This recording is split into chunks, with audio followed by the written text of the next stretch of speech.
Did you see the Hull City Bristol City game? No. You missed a treat. I didn't see the game, but I did see lots of clips of a pitch invader they had. All right. It was a squirrel. Nice. It was great. He was doing all the things you want from an animal pitch invader. Mm. He was running up and down. He was mugging off the stewards, ran in the goal. Oh, Big cheer nice. because he scored a goal. Lovely. Got caught, got back on the pitch. That's That is incredible good. fun. Yeah, always fun when any pitch invader does that. Yeah. It's less likely with a human because they get arrested and it's the police. But sometimes the steward will get him and they'll get away. Yeah, true, yeah. He was naked, like a good streaker should be. Yes. It'd be weirder if he had clothes on. Yeah. Then it feels more intentional. Yeah. But no, it's great fun. He won Bristol City Man of the Match. Did he? Yeah. Oh, I missed just all of said this. This is the kind of thing I would normally be all over. It was great. It said player of the match, squirrel. A picture of him. Did they win? I presume so. I feel like they wouldn't be in the It would mood be for that weird kind if of you thing lost. if they lost. Maybe it was a draw. I didn't actually watch the game. Yeah, I just yeah. watched lots of clips of a squirrel running up and down. Yeah. It's great fun. I love an animal on the pitch. Yeah, I remember there was a cat at Anfield a few years ago when we were Nice. playing. I don't know if that was an omen. Can't remember who it might have been an omen for because I can't remember who won. Right. But it is always fun. You get pigeons and stuff. Pigeons sometimes are dead on the pitch, or you get hit by the ball and stuff. Yeah, there's quite a few sort of horrific incidents at baseball games where the pigeon gets hit by like a baseball going 100 miles an hour and explodes, and it's like, you don't want to say that. But Yeah. a squirrel hopping about. Yeah. Stewards can't get near him, throwing their coat on him. It comes out the other side. It's great. That's exactly good. what you want. Yeah. Trying to think of a football squirrel player. Oh yeah.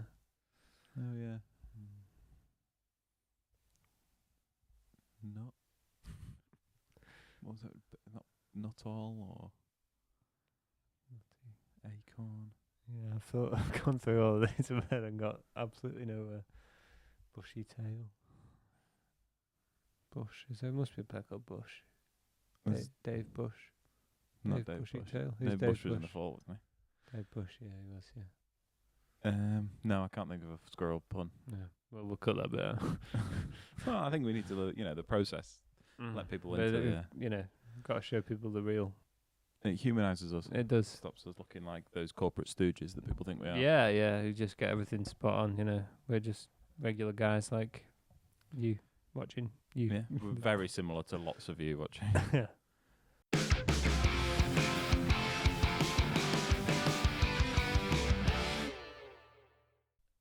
Hello and welcome back to Red Army Reaction, where once again the mood has not dipped. If anything, it gets better week by week. Better every week, yeah. As the sun starts to come out, we're still recording in the dark, but maybe not much longer until we start the record. Yeah, in the light. But then the issue is you don't want the change in light, so until it's going to be light the whole way through, we need to keep that will be a good while. Conditions. And that'll be a long time. Am I going to have to start coming later or earlier? So it's the same the whole way? No, I think we just have it this light the whole way through. Even if we make it dark. Yeah, we just have to leave the curtains closed. Right. Just peek behind the behind the curtain. There, quite literally. Yeah. Anyway, thanks for listening. I don't know what I'm doing. I've started to say that twice. We can leave it in this time. That's what you say at the end. You don't say thanks for listening at the start of a podcast. I think the wisdom is at the moment that leaving all of your sort of calls to action till the very end, when the only people who are still listening are the people who obviously are the people committed, is ineffective. So we should start by saying, please like and subscribe and tell your friends and leave a comment. We've had a couple of comments on the latest episodes. So we'll have a look at them. Yeah, the little mailbag. But yeah, they spread the word. The pass the pod. Yeah, pass on the good news about our Lord and Saviour Michael Carrick. Yes, yeah. It was another win, 4 in a row now. I know, crazy. It's 2022 was the last time we won 4 in a row, I think. Yeah, it might have been. I think it's Ralph Rangnick. Really, I'm surprised he won 4 games in total. Yeah, it contained that a win against Luton, the Kobe Mainu goal, Wolves, the late winner, the 4-3. Oh yeah, that was at Ten Hag. That was it. Yeah. Oh well, I've got my timings mixed up. Yeah, because we played Newport in the FA Cup as well. That was in the same run. I don't think Kobe Mainoo ever played under Rangnick. No, maybe. But he scored in that game as well. So yeah, it's been a while.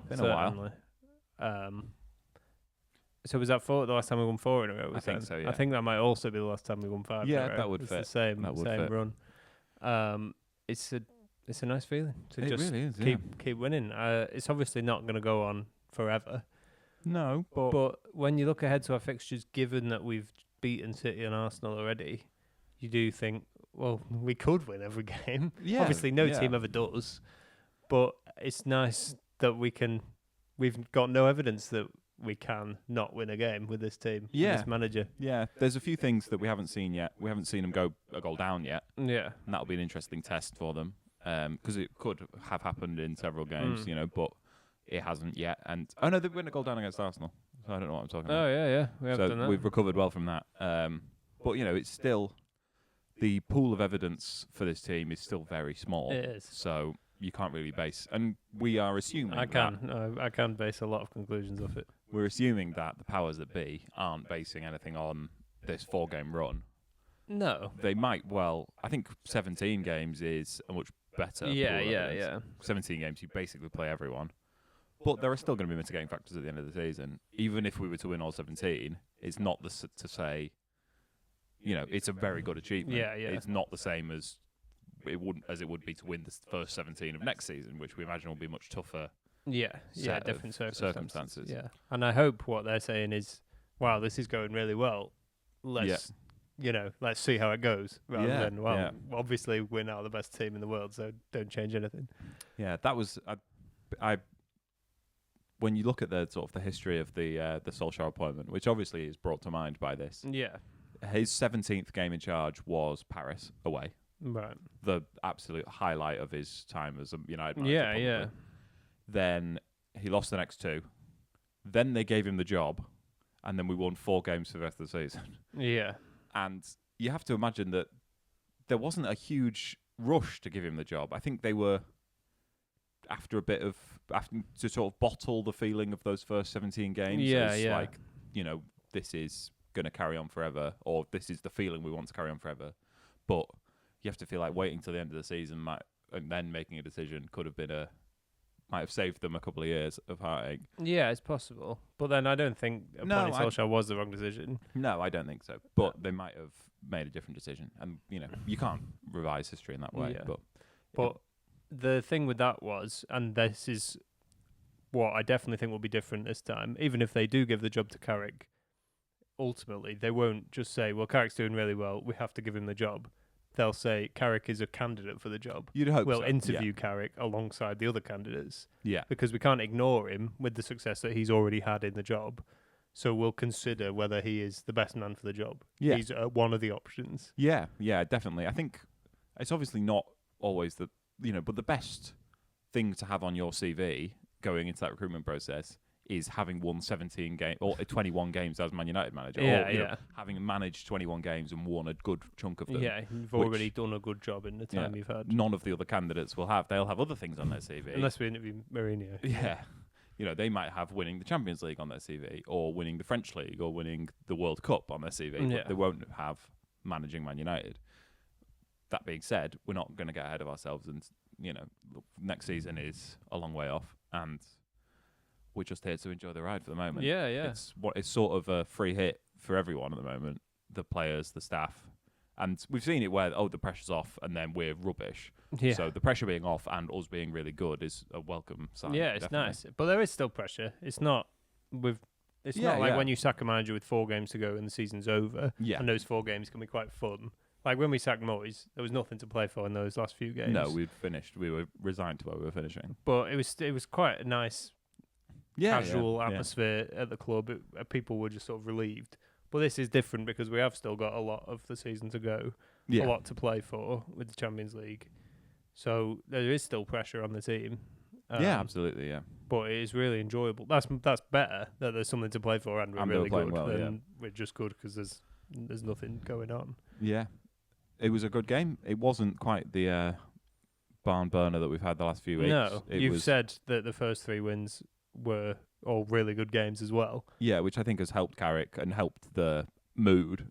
If we'd had a couple of boring wins, then yes, it would be good. I know good sign of quality in the team, but 3 dramatic, amazing wins against good sides is much more, gets the fans on side a lot more. This was a bit more of a pedestrian affair. Against a bad side. Live broadcast, you got to keep going, got to fill. I'll have to vamp, yes, indeed. I'll get the guitar out, shall I? Here's one you'll know, everyone.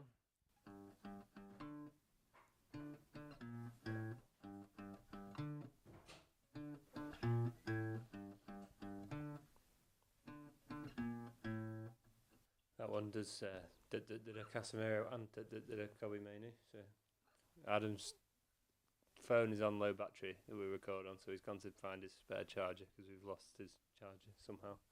So you can enjoy this as if it were live. Do that one again.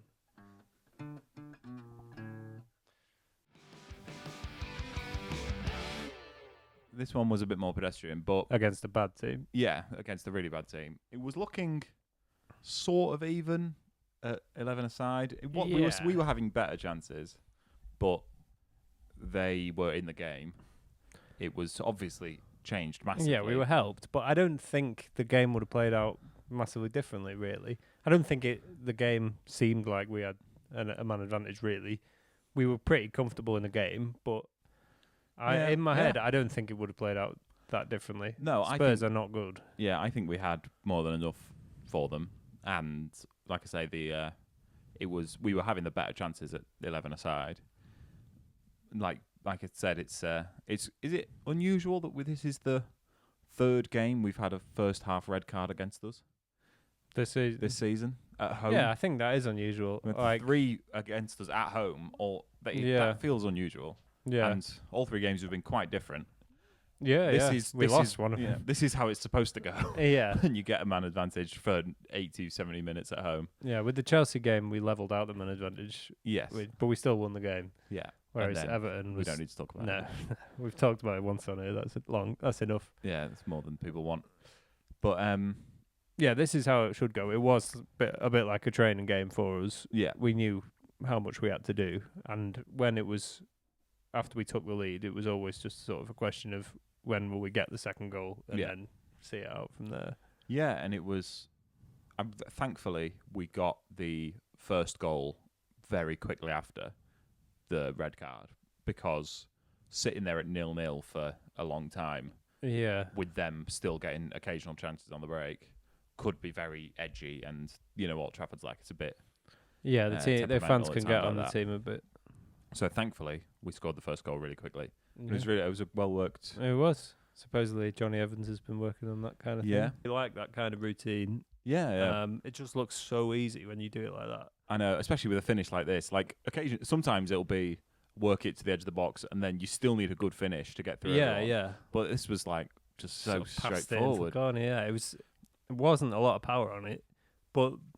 Which would cause you to think maybe the keeper could have done better. But I don't know if he really could. It was placed really well. Yeah, and he saw it late because of the sea of bodies. Yeah, which we'd sort of created and brought their men in so no one was marking Mbeumo. Yeah. Which, again, it seems so easily done. But but you can't do it every time. No. You've got to have a few of these up your sleeve. Someone called it an ethical corner kick routine compared to the unethical routines of Arsenal, which are just sort of...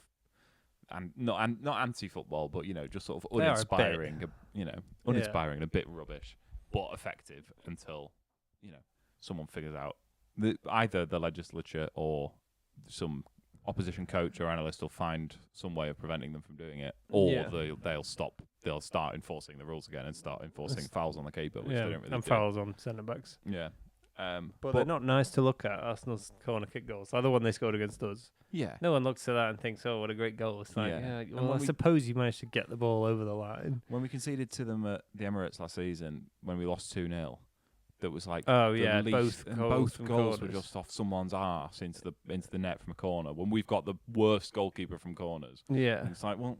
We've got the 2 worst goalkeepers. Yeah. I can't remember which one was playing in that game. I guess you deserve to win that match because of what you did, but I don't like it, and I don't think people should like it. No, should be discouraged. But, you know, we're here to save football. This Michael Carrick's United we are indeed. are the antidote to that Arsenal side, as proven by the fact that we beat them. And they scored an own goal and a crap goal from a corner. Yeah. So we'll, you know, it's good to see, and we like seeing that sort of thing. We've been really good from set pieces. We season, have. Like, Arsenal have grabbed all the headlines, but we're like one goal behind them, are we? Yeah, I think so, yeah. Which is, and Bruno Fernandes has got about 7 assists from set pieces. Like, yeah. We have, for years, we were so bad at them. Yeah. And it seemed like we changed coaches and... Yeah, years with Bruno Fernandes and Casemiro and Maguire in the squad, and just weren't able to regularly convert them into chances or to convert chances into goals. And like we had Mkhitaryan, who was really good at corners when we signed him, and we were terrible at corners with him in the team, and Ibrahimovic, and we've always had Alexis Sanchez, and technical players who have taken and done well at corners and set pieces in other teams. Just wasn't part of United's. I don't know, we just didn't bother training them But a lot of those teams had more fundamental issues working on set pieces until you get to a stage where you've got enough coaches where you can do enough sessions where you get, you can focus on multiple things. Yeah. But, really good goal. And another goal for Mbeumo. Yeah, he continues to do his job very effectively. He had a chance very early on in the first minute that he sort of snatched out a little bit. Yeah. But like we've said so many times, you just keep giving him the chances. His head's not going to drop. He's just as likely to score him. He's just that kind of player. He's so incredibly reliable. And he's exactly what we needed. I think Cunha was a little bit more of a risky signing because just the nature of the goals that he scores. Yeah. I think he's been helped by the meta of the Premier League this season, favouring long goals and long shots. But Mbeumo was the closest thing to a no-brainer you can get. But even then, if you look at like Visser, who scored 15 goals in that Brentford team last season they were penalties, sort of on par with each other last season. And he's got 1 for Newcastle in the league this season. Yeah, I mean, he was injured for a long time, but still, he's looked like a bad signing. Yeah, and injuries are part of signing a player as well. He's a very robust player as well. He's like 3 years older than Mbeumo, so looked like a obvious signing, and it has worked in an obvious way. Yeah, which is really nice.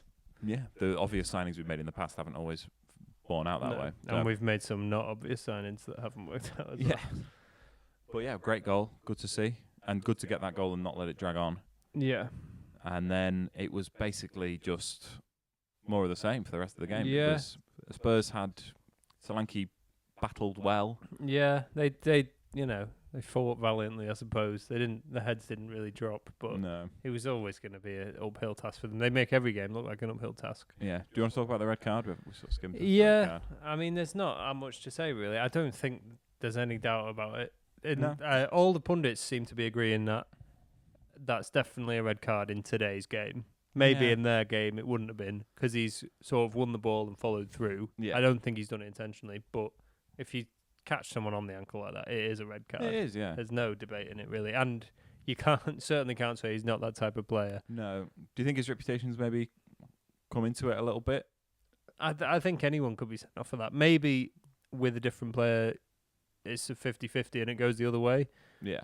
But he does that all the time. So as a referee, you think, well, it's probably a red card, and he wasn't wrong. And it's certainly not overturnable. No, definitely not. No VAR's looking at that and saying that's a clear and obvious error. Clearly not a red. Yeah, and when the ankle buckles like that, it always looks worse. But it's the right decision. Yeah, I was worried, having come on last week and said we'll be in trouble if Casemiro breaks his ankle. then him to get absolutely stomped. And he was writhing around for a long time, and he is a player who will do that after a foul, but he's stayed down and got treatment, which was slightly concerning. But he then played on for the rest of the game, played 85 minutes, so happy with that. Yeah. And it's his 6th red card for Spurs. I think it's his 2nd of the season. Yeah. And he just a few days earlier slagged off the club on social media, and they decided not to punish him publicly. They sorted it out internally. Yeah. So what you want from him at that point is renewed commitment to the team. Keep your head down. Yeah, and one of the things he was complaining about was how few players they had available in the first team, and now he's gone and got himself suspended for 4 games. Misses the North London derby. Yeah. Which is basically the only game they've got worth left worth anything this season. Yeah. Although they probably want to. No, that's not true. They want to win that. They want to win that to stop Arsenal winning the league. Yeah. So it's really, and the fact that he's the captain makes it so much worse. A lot of people say Fernandes isn't a good captain because of his sort of temperament. Yeah. But when you're getting sent off as often as he is, it's how can that player be leading by example? You know. Yeah, it was really a stupid thing to do, and right in front of the referee had no hesitation. Yeah. You know, and it cost them the game. You can't look back and say, well, if he hadn't been sent off, they would have won. Yeah. But on the basis of what we saw before it, they were much more competitive beforehand. They were much more aggressive beforehand. You know. And if it had gone on for a little while, then they would have grown into the game. But just as United were getting settled down into the pattern of play, they made their job much easier. Yeah. And Thomas Frank must have been ready to tear his hair out because he's got lovely hair. He's got a great head of hair for a man his age. He's nothing's gone right for him at Spurs really. They're in a really difficult place and they've just decided to back their captain really. I mean, they've sorted out between them, and then he's gone and done that, and he must just be ready to walk away and he's probably waiting for the sack at this point. Yeah, is he the final? It won't be because Premier League clubs never learn from mistakes, but surely he must be one of the final nails in the coffin of this small team is overperforming. We can transplant the manager out and we will continue to overperform at the same rate. Yeah. Spurs are much worse than Brentford were last season and much worse than Brentford are now. Yeah. With a completely different coach. Having lost some of their best players, Brentford are a much more cohesive team than Spurs were. Brighton after Potter left were better than Chelsea with Potter. Yeah. You know, there's plenty of examples now. Yeah, I don't think it'll apply. I don't think every club will apply it, but I think they'll apply it to Brentford. Yes. I don't think any clubs really will be looking at Keith Andrews, or they shouldn't be, because not to discredit Keith Andrews, I think he's done a brilliant job, and I'm not suggesting that any manager could do well at Brentford because of how they're run. Yeah. But I think if you took him out of Brentford, he wouldn't be able to do anything like what he's done at Brentford. And I don't think he would mind me saying this, he wouldn't have got a Premier League job at any other club in a million years. I don't think so. He got that because he knew the club, he's well versed in how they run, and he is just basically, he seems to be there to get the best out of that team and that club. And he's very much a head coach, not a manager. Yeah, and he's benefited, like Carrick's benefited from the fact that these decisions, hiring head coaches, are so difficult. And it's the same as hiring any high-level, managerial position or executive position. Yeah. Being in the building is such a, knowing the people there. Yeah, you have to teach them so much less when they get in. It's such a good thing to have on your CV. Like, if you're looking at someone from a different club and you're thinking, can we hire them? Well, I've met them for an hour and we spoke to them, and they're nice and we got on, but it's such a big risk. Yeah. Whereas I've worked with this bloke every day, I know exactly who he is and what he's like. Yeah. That solves that problem. And he knows, when he's saying all these things about what he can do with these players and this club, he knows that that'll work. He can have certainly a lot more confidence in that than someone who's never worked there before. Yeah, it was a tough one for Frank. It wasn't really his fault, this game at all. No. But he's in that period, he's very much in the period of hypotheticals that Amorim got into, where it's like, well, if we hadn't had a man sent off in that game, or if that goal had gone in, that great chance, they'd be taking that chance. But it's not enough to add up to how bad they are. Yeah. You can't do that for every game. No. If every single game they'd have missed that chance and we'd have scored that one, we'd be, 10 places higher in the league. Yes. If you're 1 or 2 points off, you might think, if that game had just gone differently. But it doesn't explain why they're genuinely. And this United and Spurs were 15th and 17th last season. They weren't in danger of relegation, realistically. No, there was a big gap there. Spurs are in danger of relegation. Yeah, now. They're I think so. 6 points above.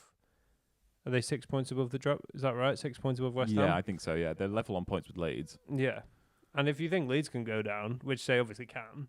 Yeah, then Spurs can go down, which I for one, no offence to Spurs, I would love to see that. I think it would be really interesting. It would be really to see a club of that size go paradigm down. Shifting. I think. Yeah. If you were to, especially, I think, because they're in many ways they have been the envy of the Premier League for a while. In terms of, and people will look at this and say, well, revenue isn't everything. Yeah. But in terms of matchday revenue, they are up there with us and up there with Real Madrid in the world in terms of how much money they can make. They're such a profitable club. They were for a long time seen as a well-run club and effective in the market and hired the right managers, and it's all gone up in smoke, really. Yeah, with Daniel Levy leaving, there was I think quite a big divide in the fans among people who said he has done a great job. We have to give him credit for the way he's run the club effectively for this time. We might not have loved it at times. It might not have always been the best on the pitch. Yeah. But in terms of what he's done for the club, he has done a great job, even if we don't like him very much. And some people were very glad to see the back of him and think now we can get someone ambitious who can actually get us to win things. Yeah. And it's not gone well since he's left. No. And part of that might be hangover from when he was there, They might be trying to undo stuff that he did the summer window before he left. Yeah. So he was there for the hiring of the manager. They're in a, if you'd have looked at that when we had that Europa League final last season, I think there was a lot of people worried for the sort of future of United. Yeah.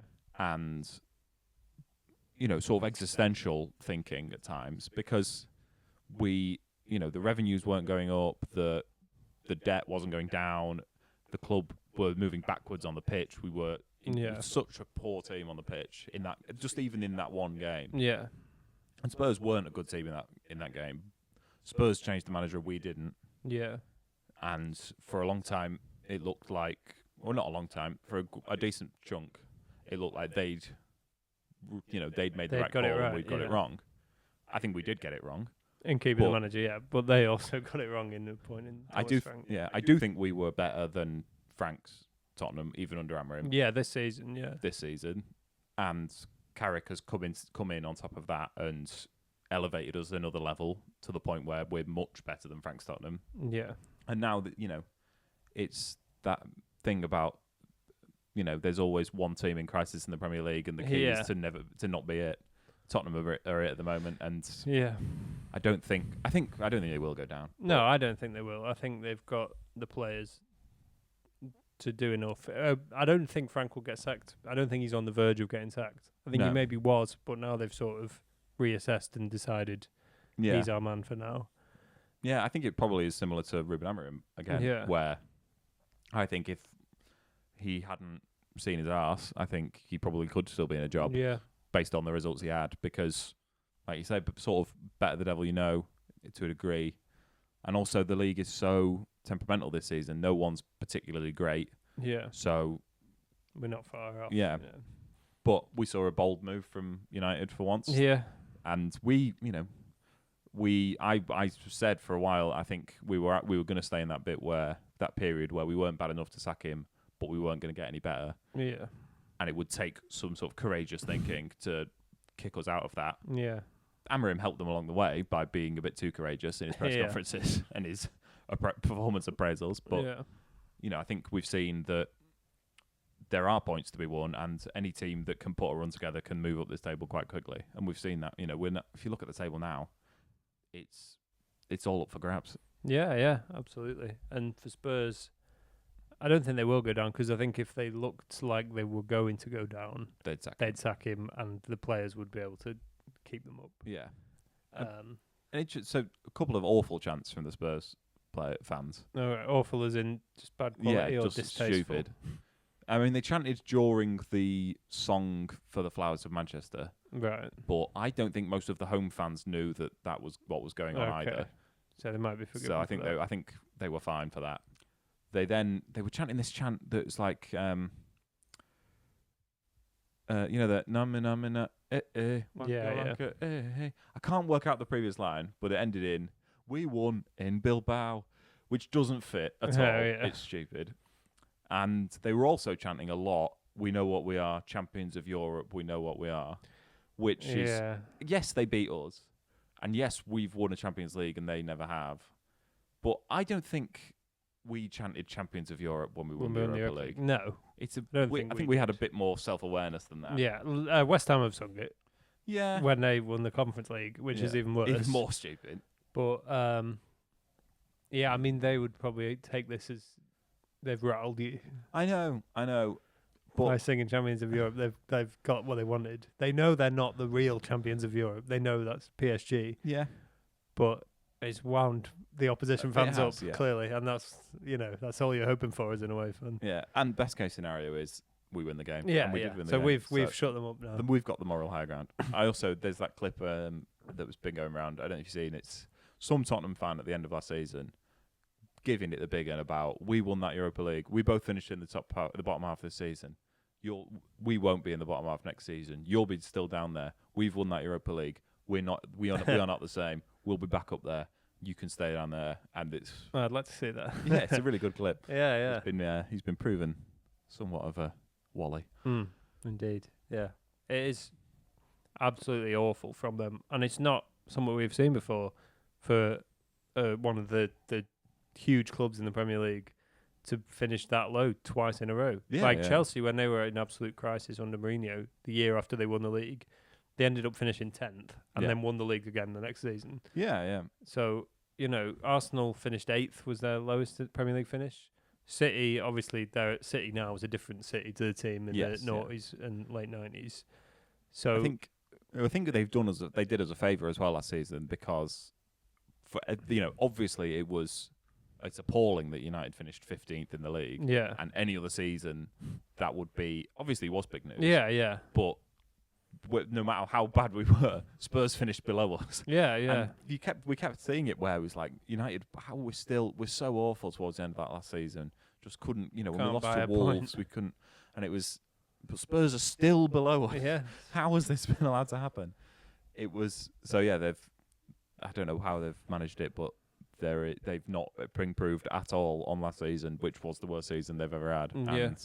If anything, they're worse. Yeah, crazy. We should probably talk about the second half of the game. Yeah, more of the same, really, pattern-wise. Played out how you would probably have expected it. It's a phrase that hasn't really been applied to United very often. Well, it was a routine win, I would say. It was. They haven't been very routine for United. Just wins where you just get the job done. There's not really any jeopardy. Clean sheet. Yeah. And you don't need to overexert yourself, and you can't win them all in dramatic fashion or 4 or 5-0. Yeah. Sometimes you just take the 3 points and move on. Yeah. It was looking for a while. Again, the frustration was building a little bit around getting the second goal. Yeah. We'd had a couple that were offside, which were annoyingly offside because it was like there was no advantage to being offside. You just happened to be stood in the wrong place. Yeah. You could have easily been in the right place and we would have the goal. It was building a little bit of frustration. But again, Spurs weren't offering a huge amount the other way. So if it had stayed at 1-0, I think we would have been fine. Yeah. I think we would have been capable of winning the game 1-0. But yeah, to get the second goal was a relief. And another great goal. Yeah, and it allows you to, exert less energy and take a couple of players off early. Yeah, Tyler Fletcher got to come on. It probably wouldn't have come on at 1-0, yeah. I think. So it is good. It was a great finish from Bruno. Yeah, really good, yeah. Some will say he didn't mean it. And he was asked about that in his interview, and obviously he's going to say, yes, that is exactly what I meant to do. But I believe him. Yeah, I think he shinned it on purpose to keep it down.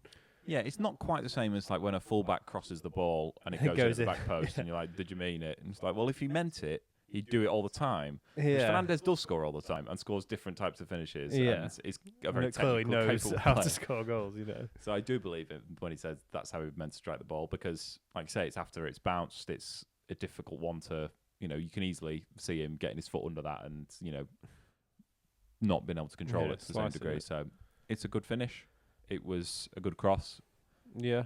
And yeah, very nice to see. Good, happy, comfortable routine win. Yeah. We could have maybe gotten another one or two. Yeah, the Sesko one. The Sesko one in the last second. That is the most egregious example of what we've talked about before, where he's too nice and he misses it in a safe way, where he doesn't take the risk of, if he'd have chested it down and lashed it, which is what you would say he should have done. Yeah. He might go over or wide. Whereas if he just nods it with no power at all, the worst that's going to happen is it goes to the keeper. But the best that's going to happen is it goes straight to the keeper. Yeah. That is, what on earth is he doing? Yeah. Respectfully. it's probably, given when the final whistle was and the state of the game, it's probably the least important miss of all time. Yeah. It wouldn't have changed a single thing. No. But it would have been good for him to get another goal. I think Yeah. Fernandes wanted the assist. He Yeah, was yeah. clearly It's after gutted. the record, isn't it? But yeah, a disappointing shot selection from him. I don't know if you saw Berbatov came out and said that Carrick had asked him to come to the club and speak to. Yeah. Which, I don't know.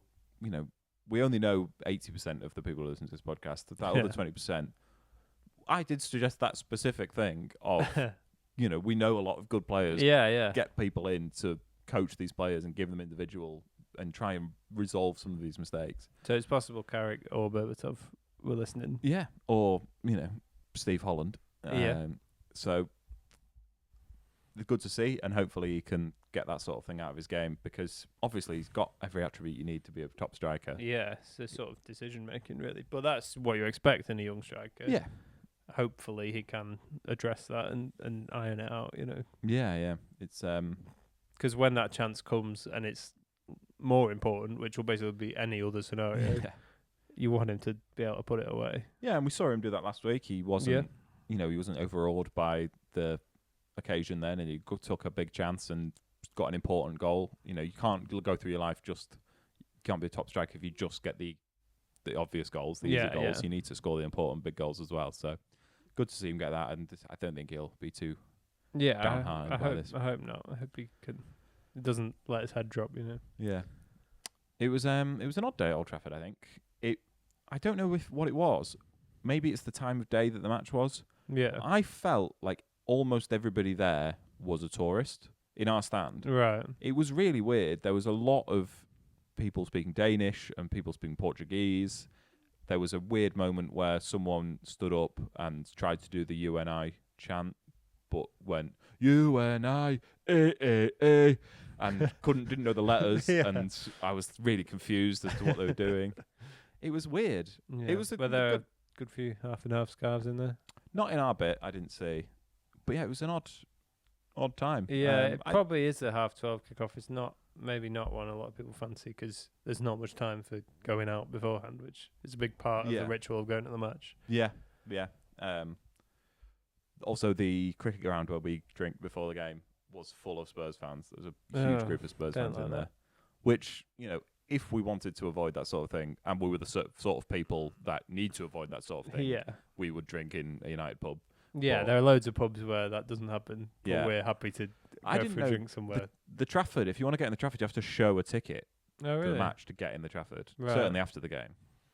All right, it's a cricket ground, anyone can walk in. Yeah. Why would you if you weren't going to the game? No, but I mean, away fans can also walk in. Yeah. There's a big group of them in there. Yeah. You're also not allowed half and half scarves in the Trafford. Nice. That's a good move. Yeah, but again, anything goes. It's quite a friendly atmosphere, Yeah, you're not going to get a scrap in there. No. Which is probably one of the reasons why we've gravitated towards it. Any other odd... Oh, yeah, the bloke who sits next to us, quite nearby us, I'll say, watched the horse racing on his phone the entire time. Right. But then also moaned at people going in early for half-time. It's like... Well, he's watching them both. There's still a game going on here, guys. Still a game going on. And a horse race. Watching the 1:45 at Aintree, and I was very confused. Like, do both or neither. Watch the game and care about people watching the game, or don't have a go at people going down for... I would obviously rather he wasn't watching the horse racing. It's quite distracting. Yeah. And then he would have a leg to stand on with the telling people not to go down early, very odd day. But it was good. It was good fun. Yeah. Took my mate Jack. Oh, yeah. Does he listen? I don't think so. Okay. Well, shout out, Jack, if you're not listening. Yeah, it was good. I was thinking about it because I was thinking about it in terms of your job, really. All right. Don't want to dox me. I won't dox you, but I work in sports events ticketing. Yeah, there's you are part of a company that people buy these tickets for these games for their wedding anniversary, their 50th wedding anniversary, their 60th birthday. People fly from Australia and America. Yeah, and this is a thing that is on people's bucket lists all around the world. Going to Old Trafford. Old Trafford to watch United, and we do it 20 times a season. Yeah. Part of it, I do often find I try and remember that and check your privilege. yeah, because sometimes I'm not. I don't think I'm alone in this, and so I think amongst season ticket holders, I wouldn't be alone in this. There are games that come up and you're like, I can't be bothered. Yeah, Or don't have the enthusiasm. Sometimes. It's the wrong time, or I've got something else on, or but it's a massive privilege to get to go. Yeah, and absolutely. we're very fortunate, and so it's important to remember that. Yes, how lucky we are, and think about those less fortunate, like Spurs fans. Yeah, and also I don't think that attitude is helped necessarily by the fact that almost everyone we speak to about going to the match is a season ticket holder. Yeah. Just by the nature of the fact that that's who you talk to about. Yeah. So it's it's just we're all very lucky. Yeah, we are very lucky. Yeah. So I don't think we need to analyze the game. We probably already have done, but it's weird when winning becomes the norm. When losing was the norm, every game felt like a crisis, and we had to talk about how bad it was every game. Yeah. And the manager's position, and the state of the club. When winning's the norm, you can just enjoy it. We don't have to overanalyze. Just the fact that we just keep winning is great. It's nice.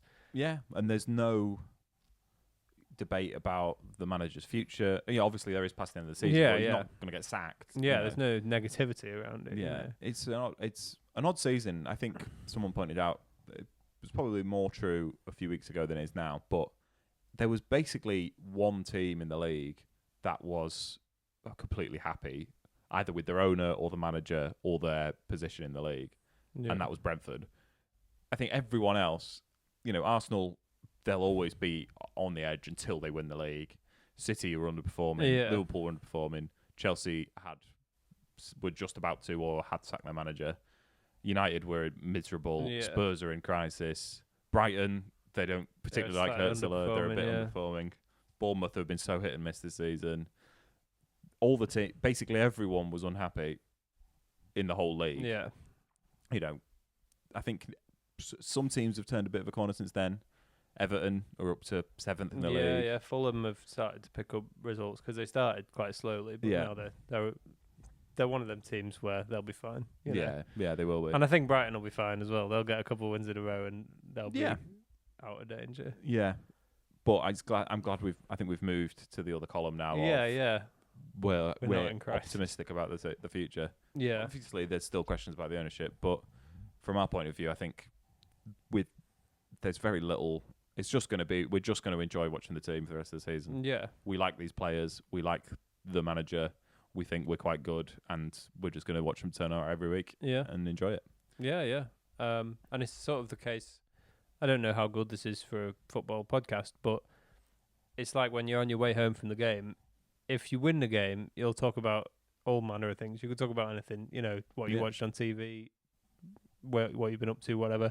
If you lose the game, all you talk about is the football. Yeah, and all you think about for the rest of the next 2 days. Yeah.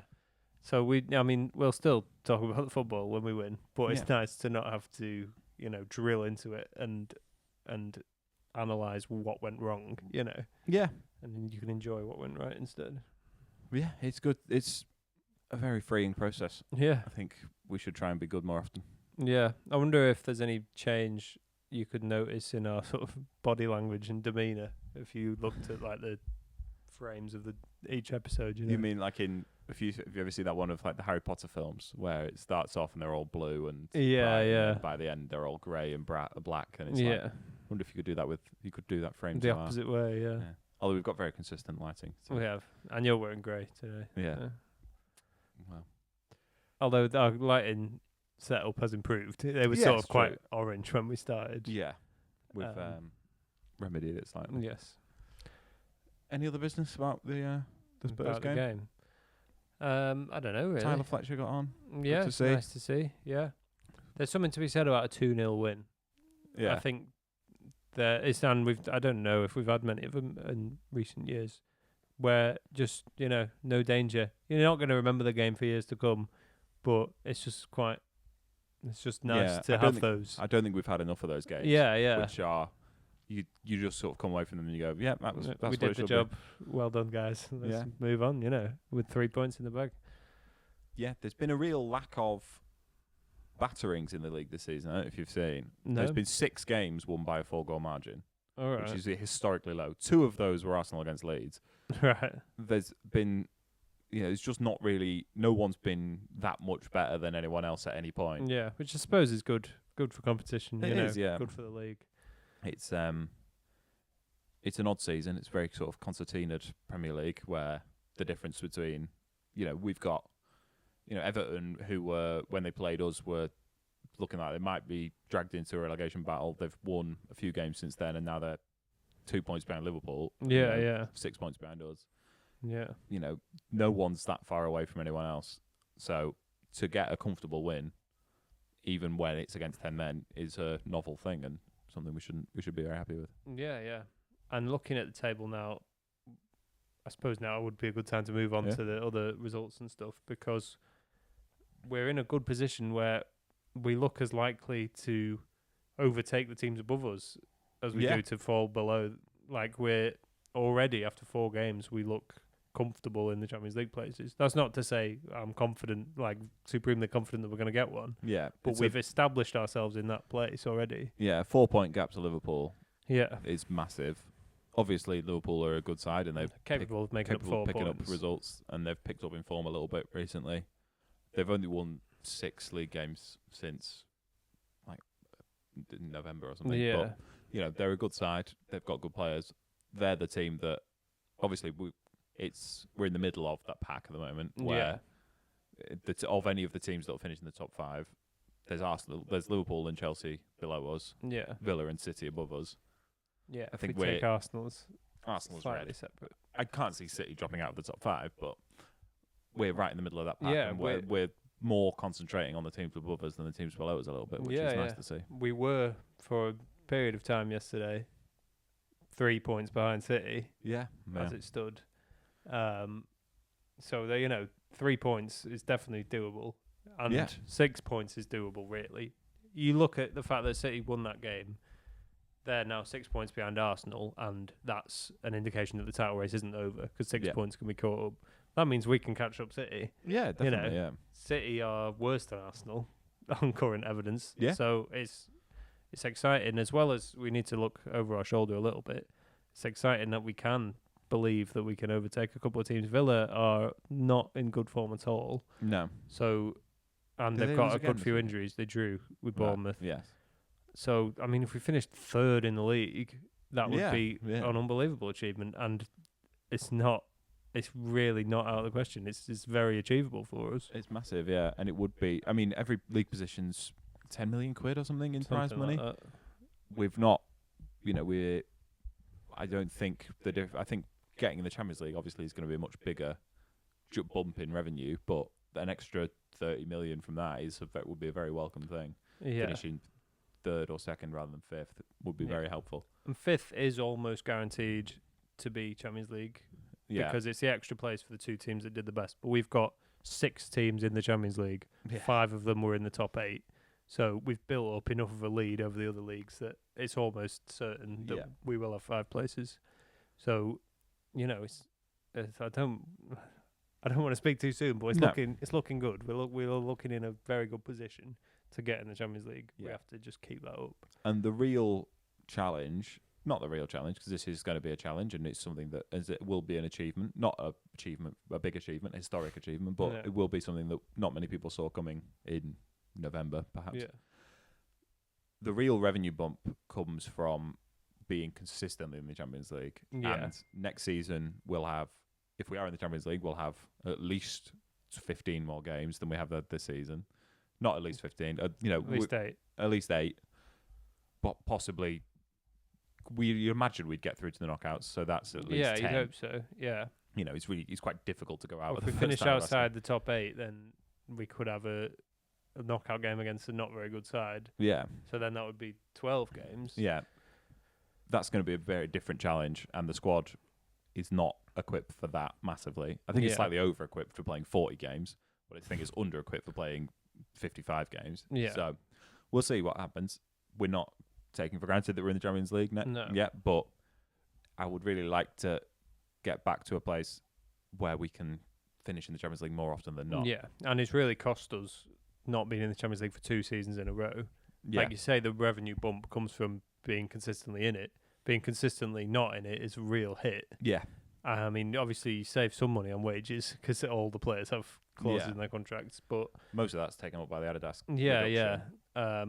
And being able to negotiate those deals and things, knowing with some certainty that you're going to be in the Champions League a lot of seasons, that's where we need to get to, where we've not been for a while. Yeah.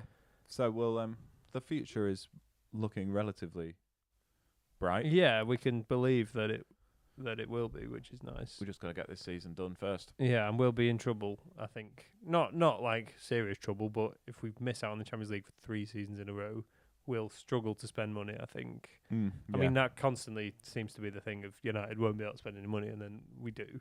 Yeah, but we're having to put more on the credit card, and we've had to cut outlay a lot. And knowing we've got those 4 Champions League home games, and a win in the Champions League gets you quite a bit of prize money as well. Yeah. And it would be nice to have some, rather than the moment our current financial situation is, how can we just get away with spending what we need to on the first team? It would be nice to spend what we need to on the first team and then put some aside for bigger things. Cut the debt or cut the credit facility or pay some, towards a new stadium, something like that. Rather than, I think that's the issue is we can find money to find players. But for a long time now, we've not found any money to do anything else. Yeah. We just managed to just find some from somewhere. But so we're we don't want to get too bogged down in grand ideas. No. We have done a little bit. Yeah. Did you see much of City Liverpool yesterday? Yeah, I was in and out. I watched the Szoboszlai. I watched up until the Szoboszlai goal. There wasn't much before the Szoboszlai goal. No, so I watched from half time to the Szoboszlai goal. And then I was like, I realised while I was watching, I was like, anything that happens in this game will annoy me. Like, I don't really care. Any outcome, there is a positive and a negative. Yeah. More likely to catch City if City lose, but Liverpool more likely to catch us. Either one of those teams dropping points is it's good. fine. So I was like, anybody scores, I don't like any of them. So why am I watching? Yeah. Then it turned into a very interesting game after that. Yeah. So I put it back on when City equalised. Yeah. And it was, I think a 1-1 draw is where it should have ended. I don't think City did enough to win it. Yeah. But they were helped out massively by Alisson. Yeah. And we've talked about these penalties or those challenges so many times. That should be a penalty. Yeah. Where the ball is going out of play. If that shouldn't mean an opposition player can just wipe you out in the box. If you did and it's reductionist to say the rule of if you did that in the street, or if you did that anywhere else on the pitch, is a foul. Yeah, because there's obviously biases built into refereeing around the outcome of a result of a decision. So it's not quite the same. But if someone passed the ball and then you just obviously the goalkeeper's allowed to go with his hands, so his body shape is often different. Yeah, but he just throws his entire body at him and wipes him out. It wasn't like so. It's obviously a penalty. Yeah. Great penalty from Haaland. That was one where he's not worried about which way the keeper's going. He's decided this is going in wherever the keeper goes. And the keeper went the right way, but he wasn't stopping that. And then there was the glorious chaos at the end. I've seen a lot of people using that as an example to scrap VAR. I think in a world where we have VAR got it spot on. Yeah, and some people will say that's the problem. Yeah. Is that it was the result that the least people were happy with. Yeah.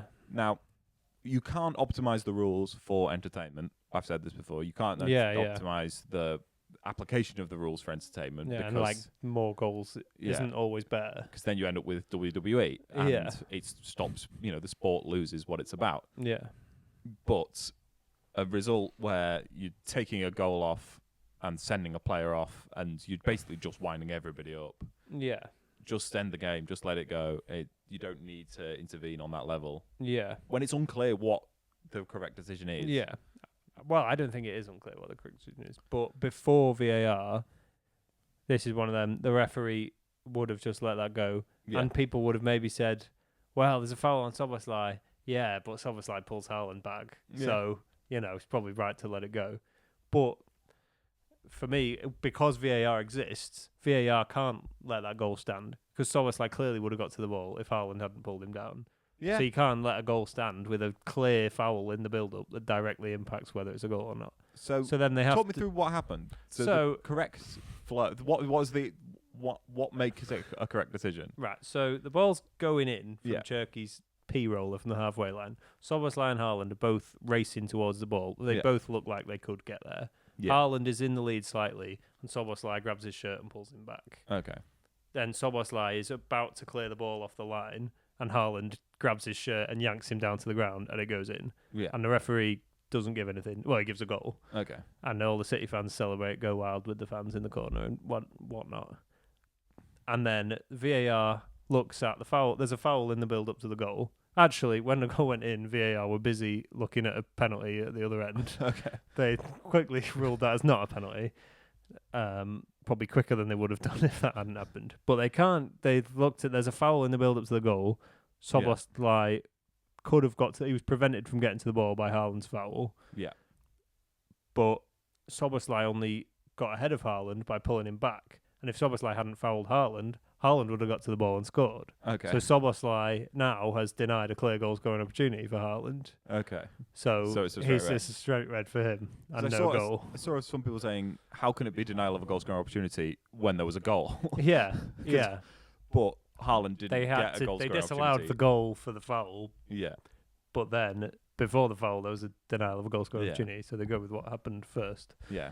Haaland didn't get the goal scoring opportunity because he was fouled, and then fouled Szoboszlai to stop them being a goal. Yeah. It's a complicated situation, which is difficult for VAR, and I think they got it right, but it would probably have been better if VAR just wasn't there. Yeah. So it was quite the ending to the game that ultimately didn't change matter. the result. But now, if you ask a Liverpool fan, they'd much rather concede a goal and lose 3-1 rather than 2-1 than not have Szoboszlai for 3 games. Best player. Yeah. I mean, he had about as much involvement in a game as a player can have, really. He scored an absolutely world-class goal that looked like being the winner, and then he was in his positioning was poor. He played Bernardo Silva onside for the equaliser, yeah. And then if he'd given away the penalty as well, then he really would have been the headline maker. But instead he just got sent off. Yeah. It was a great game, and like you say, either of them dropping points is good for United because we're in the midst amongst all of them. A draw would have been best. But do you think the title race is still alive with that City win? Because the prevailing wisdom seems to be if they'd have lost that, 9 points, no chance. But 6 points, well, they've got to play each other. Yeah. Arsenal have got a tough game away at Brentford or whatever. But it shouldn't be that much difference between 6 points and 9 points. It's one game. But psychologically, winning at Anfield when you're in the pursuit, in that game, coming from behind is massive. City have sort of re-established their credentials by winning that game because it's very difficult to come from behind at Anfield, especially late on like that. Yeah. So I think it's obviously still a race. Yeah. I think Arsenal fans. I don't think any Arsenal fan is confident that they won't drop 6 points by the end of the season. Yeah. 6 is a lot of points for them to drop. They don't drop 6 points very often. No. But there's too many games left for them to say we're definitely not going to drop 6 points. How far ahead were United in 2012? Yeah. We were 8 points with 8 games or something, and they're 6 points with 11 games. And we were a team that knew how to win the league. We'd won four of the previous 5 titles. Yeah. So it's a very much still a race. And we were against a City side that had never won the league. Yeah. So it was really all the way around. Yeah. So there's every chance. And it would be really funny. I don't want City to win the league. No. I think City not winning the league 2 years in a row is better for the sport. Yeah. And new people winning the league is better for the sport when it's not United.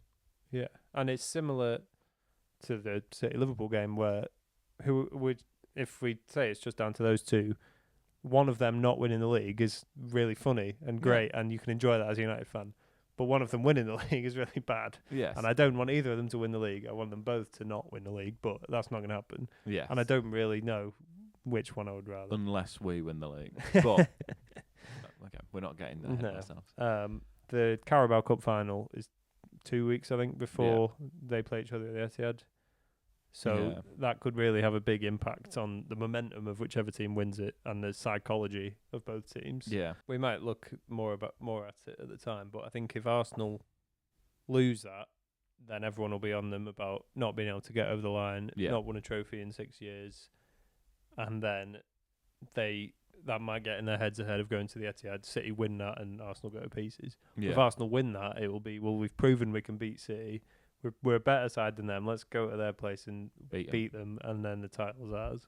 Yeah. So that could be very big, and it'll be very interesting to see. I think the more likely thing to happen is Arsenal turn up at Wembley, and it's Wembley, and they play great, and they play their best and win, and then go to the Etihad and with their tails completely bottle it and lose. Yeah.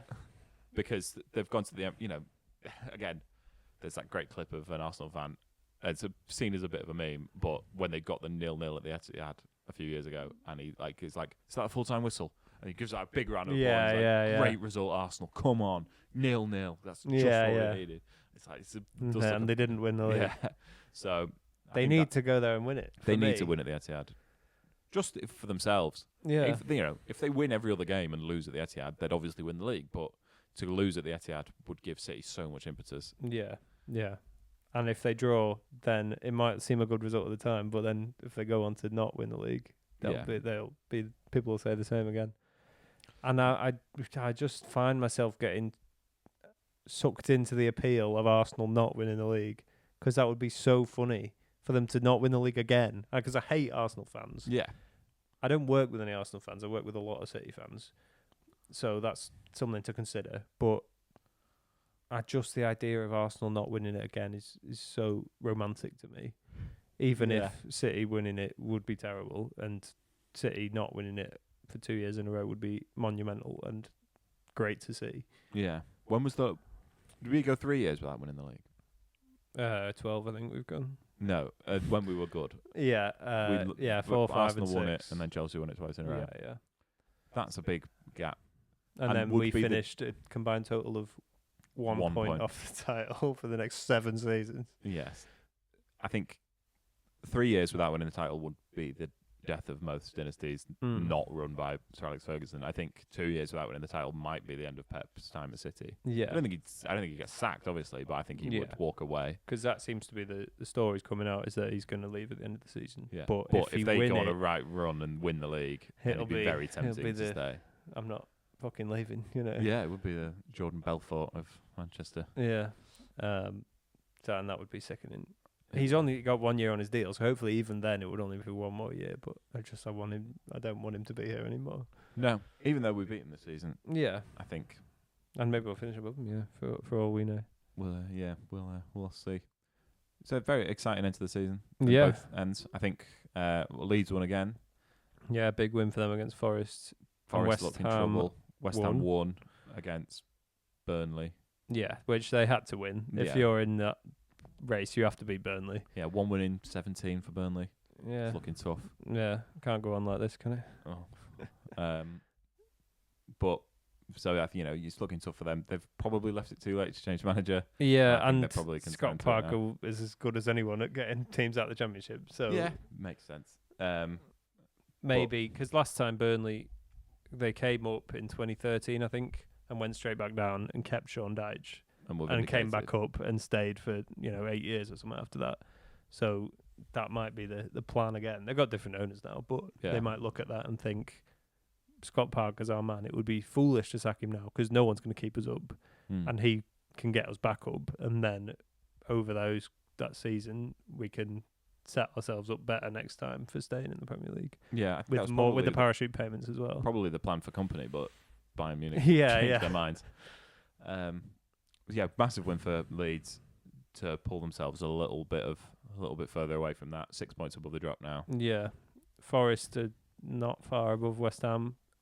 Currently, you'd say it's between those two, but there's a long way to go. Yes, and a couple of wins for any of those teams will bring more teams into it. Yeah. If Palace got a win, which was the first in a long time, but yeah, they had 1 win in 23 between them, Palace and Brighton. Right. It was billed as El Crapico. Yeah. And Palace got an important win there. Yeah. So Brighton could get sucked into it. You know, Spurs, as we've said, are not far away. I'm all for, after what we've seen in the last couple of years, teams who've been in the Premier League a while going down, and teams coming up who haven't been in the Premier League a long time. I'm pleased to see Leicester and Southampton not looking like coming back up. I mean, Leicester look like they could go down, which would be they're only above unbelievable. The drop on goal difference 10 years after they won the Premier League. Yeah. So yeah, if Wolves are going down, and they've been up quite a while. Yeah. Burnley less so, but at least in that scenario, only one of the promoted teams is going back down. Yeah, although Sunderland might get dragged into it. They're in rotten form as well. No, I think they're probably safe. Fine. But they beat Burnley handily. Yeah, everyone beats Burnley. Yeah, and they've still not lost a game at home. So no, I think their home form will keep them. They'll be fine. They're still in the top half, aren't they? I think they've just dipped below. They're no lower than 10th, I wouldn't say. No. But yeah, it was what we wanted. Bit of fight at both ends of the table. Yeah, yeah. And United with something to play for. Which too many seasons we get to this stage and we can't be asked watching the league games anymore. Yeah, yeah. Speaking of West Ham, we're playing them tomorrow night. Yeah. 8:15 kickoff. You got plans to watch it? Yeah, I did plan to watch it. What are your plans? To watch it. But we can watch it together. Yeah. If you like. You can come round if you want. Yeah. Or you can come to us. We'll do this off pod. Yeah. Yeah, big game. Doesn't look as easy as it might have done. Not that any game's easy, but it doesn't look as attractive a proposition as it might have done a few weeks ago. Won 3 out of the last 4, West Ham. Yeah, going away there as well. We've not won there in a couple of seasons. No, I think Ole Gunnar Solskjaer was the last manager to win there, which is a long time ago. Yeah. So it won't be easy, and if we win, that will be an achievement, and it shouldn't be. I'm sure people will say, "Oh, they're only playing West Ham; they're expected to win," but it would be really good for us to win. That would be 5 in a row, and that to prove that we can go there against a team who are in good form and fighting for their lives would be a different challenge that we've not faced in these first 4 games. Yeah, definitely. It might be the fabled low block challenge that we didn't see against Fulham. We probably saw more of it against Spurs than we did against Fulham. Fulham were really open and progressive on the ball. This is a Nuno West Ham team. They'll be happy with keep limiting United massively. Yeah, it's whether we can break through that. But we've got good players in good form. Yeah, we've got the players to do it. Nobody wants to see Bruno Fernandes come up against them anytime soon. No. And Bruno Fernandes he's not always been the best at unpicking these low blocks. He prefers sort of through balls and chances created that way. But transitional play. He's in such form that I fancy him to score any type of goal. Or set up any type of goal. Yeah, we've got set pieces if we need them. You know, we've got different ways of scoring. Yeah, there's a bit of a meta this season around scoring long goals, long shots that nobody really saw coming. I think. Well, maybe we did signing Mbeumo and Cunha. I think that's something that is undervalued about this United side and the way we've built this squad is we are capable of playing in lots of different ways. I think, versatile players in attack. Yeah, I think it's something Villa figured out probably after not scoring for 5 games is teams are happy to sit in. Even the best teams will sit in for periods of games and let you have the ball. And there's something about this new Nike ball as well that moves a lot in the air. There's been some research about. And that's why Villa have defied the XG models this season, is because long shots are really underrated. And not underrated in that they're difficult to score, but if you've got players who are good at them, it's a good way of getting joy, especially against these defences. Yeah. And it should, in theory, one of the good things about football, one of the reasons it's the best thing ever invented, is its ability to fix its own problems So the league this season is boring because everyone's too good and everyone can defend too well. So Villa just keep shooting from 35 yards, and teams can't sit in when you do that because they have to stop. They have to come out and stop you. And I think it's something United have adapted to in the last few games. We saw a couple of great long shots against Spurs from Casemiro and Cunha, and then Spurs have to engage a bit higher up the pitch. And once they do that, then you've got Ahmad on the wing, and you can play around them. And that's something that these very rigid sides can't always do, especially not in the middle of a season, is look at the meta of the table and look at what isn't working and pivot and think, if we've built this squad to play this way. Yeah, they have to stick with the sort of traditional methods. Whereas I think United and Villa and teams that are less tied to a specific way of playing can adapt, and that's what we've seen from United these last couple of weeks. Is a new manager comes in with new ideas. He's not trying to do what Ruben Amorim did. He's thought, how can I maximise what this group of players can do in these scenarios that they're finding themselves in, and it's working. And I think it can work against West Ham. I think we might have to be a bit creative, and we might take a set piece or a long shot. Might not be the best game to watch. No, but I think we've got every chance, and we can keep. West Ham won't want to come up against us as much as only United and Chelsea are in better form than West Ham currently, so we don't want to be facing them at this time. But I don't think any team in the league wants to be facing United. No, absolutely not. So we are capable of beating everyone, as we've just shown by beating Arsenal and City. We shouldn't be afraid of West Ham. No. We haven't got a game this weekend, which won't be the last weekend this season where we don't have a game. We haven't got a home game till the 1st of March. Yeah. It's we had two really close It's the 8th of February. Yeah. It's a shame, really. And I am annoyed that it was so close that we had our one FA Cup game just before, the day before Carrick came in. Yeah. If we could have just got over the line in that, however unglamorous it was. And could we have got a replay? No, scrap replays. Right. Would have gone extra time, fair enough. penalties. But I think if Carrick, it would be great to have a cup run to believe in that we might win a trophy this season, given these, because he wouldn't have played an FA Cup game since then. Yeah. Since he came in, we would think we can really do something. Yeah, we can win a trophy this season, rather than having to say we could win the league. Yes. So that frustrates me, but at least we are winning games rather than we got scraped over the line in that game and then we're still terrible and just lost the next one. Yeah, it's it's a shame. I think I'm going to try and get this episode out before the West Ham game. Oh, good luck. Because it doesn't make that much sense after the West Ham game. But obviously, true. We've talked about the Spurs game, which is still true, and the season as a whole. Maybe we should have recorded later in the week. Maybe. And then we would have had ages to get out. Yeah. So the next home game after West Ham is... Next game after West Ham is... Crystal Palace? That's at home. Oh. I'm going to check the fixtures. Yeah. We're professionals here.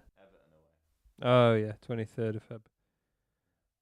And then it's Crystal Palace. And then Newcastle away. So it's a while. When is that? So 23rd. So that's, 2 weeks today. Yeah. Long way to go. Yeah.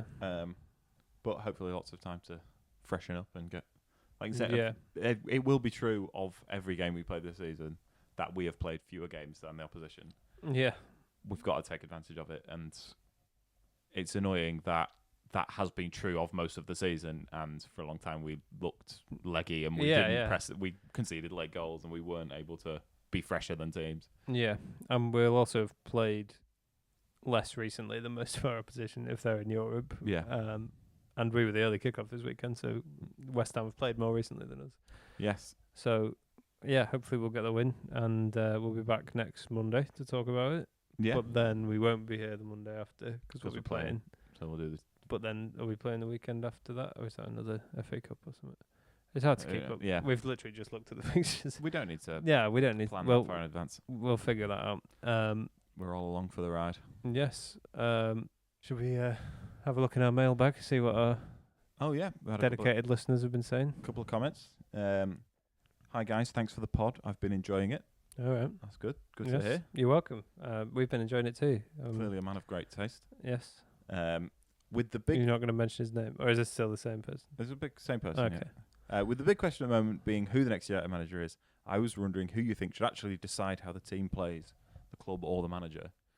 Because is it better to have a set style that managers are hired to fit, which gives consistency, or to let a manager fully shape things, which can work really well, but risks another reset if it fails? I think there should be certain principles in place at the club Yeah. that the manager, a framework for the manager to work within. Yeah. But some things should be non-negotiable. I don't think that's like a formation. I don't think it should be United never play a back three, for example. No, I think that's too granular. I think you Yeah. have to really big picture it. But I think we have to play attacking football and exciting football. Yeah. I think even if that was it, Yeah. that's sort of part of our identity. I'm reading a book at the minute about United's identity of playing style. It's football taught by Matt Busby, by Wayne Barton, who's a very good United historian. And it's been in our DNA a long time to play that attacking football and always going for more. Yeah. And as a big Mourinho fan, that sort of contradicts that. But in terms of who should decide, I think there should be the club decide to a certain level, and any manager they hire, you have to fit in with this, but they shouldn't be telling him to an extent of this is how you should set your team up, or these are your tactics, Yeah, I saw someone trying to sum it up, because the phrase United DNA. Yeah. And there's certain clubs, United, Spurs and West Ham, to name a few, where that club way is a big part of what the fans want. I think it boils down to proactivity. I think being proactive in every state of the game, rather than reactive, rather than waiting for the ball to come to you. Being proactive and trying to make things happen and trying to shape the game to your will. Is I think maybe getting more specific than that is risky, but I think you can have these wider ideas, this sort of vague ideas, and saying, I think you don't need to prescribe more than that, but that's really the bottom line for any manager. And I think we saw both sides of the technical staff, because some people will say, well, that's Wilcox meddled too much in Amorim, and that's not what that's if you're doing that, why aren't you the coach, rather than why have you got someone in there telling them what to do? Which I think there is a danger of, and having too prescriptive an idea and saying it will limit the appeal to coaches. I think certain coaches aren't going to come in if they think that's the way the club is run. But also, I think a good coach, as we've seen from Carrick, is open to ideas and will listen to other people who have expertise. And one of the mistakes Amorim made was having all of this staff around him, all of whom were from the same school as him and from the same school of thought, and had all come from Portugal. They all went to the same school. Yeah, all good mates, but had all come from Portugal at the same time, and were all of the same age, and it meant that there was no diversity of ideas there. And so Wilcox offering all their suggestions isn't necessarily the same as, I think a good coach should be able to hear that a different perspective and not see their ass about it, which is the mistake Amorim made. I think the same should go for recruitment, which has also not been the case in the past, where we've appointed different managers with different playing styles. We've sort of lurched from one to the next and signed players they wanted for the way they wanted to play. I think there should be certain principles of recruitment in place that managers sign up to and work within. So we might give them, a list of players and they say, I want this one. But I don't think really the manager should be able to say, this isn't the kind of player you ever sign, but I want this one player. And I insist that you sign him. Because I think if you're in that situation, then you shouldn't have hired the guy. You should be working together, and you should have the same ideas in terms of who you sign and the way you play. And that's another thing about having the bloke in the building get the job, is that you can establish all these things and establish these frictions before giving him the permanent job. Obviously, you can't do a trial period with every manager you hire. No. And they sort of treated... Could we give them one game each? They sort of treated the first 8 months of Amorim last season as a bit of a trial period. But they weren't able to fully reevaluate at the turn of the season, because they were, you're not going to be like, oh, well, we're going to have a new recruitment process now. And they did this with Ten Hag, where they basically had a recruitment process where Ten Hag was one of the candidates and kept him in the job. They weren't going to do that after 8 months of Amorim, but because if you were to do that, you would say, well, on the basis of his form, he has ruled himself out of the running, despite the fact that we like him. But it's important that these things are established and set when that decision is made. And I think that was, again, another issue they had with the Ten Hag decision was these things weren't in place and these ideas weren't well crystallised and well formed. Yeah, that was from Mike. Keep putting your comments in. We'll keep reading them. Not just you, Mike. Everyone else. Yeah, as well, everyone else. You know? Mainly Mike, but other people. And we'll keep reading them, and we'll if they prompt a discussion, we'll put them on the pod. Yeah. Make sure you're liking, commenting, subscribing, following, retweeting or reposting it these days. True, yeah. Remixing on Instagram if you wanted to do like a remix of the reel, sort of make a song out of it, or you could do a dance to us talking. Yeah, the Kunya dance, Oh yeah, that would be funny. Yeah, or you could stitch on TikTok. Yeah, or duet. Oh, nice. He knows all the lingo. Yeah, I've left those options on when I posted TikToks. So yeah, we have posted another TikTok this week. They're just clips from the podcast so far. Yeah. But make sure you're following us over there. Yeah, if you've got to this bit, you will have heard all of the clips. Yeah, but they'll keep coming. So make sure you're following us on there as well. It's been another great episode of Red Army Reaction, and we will see you out there.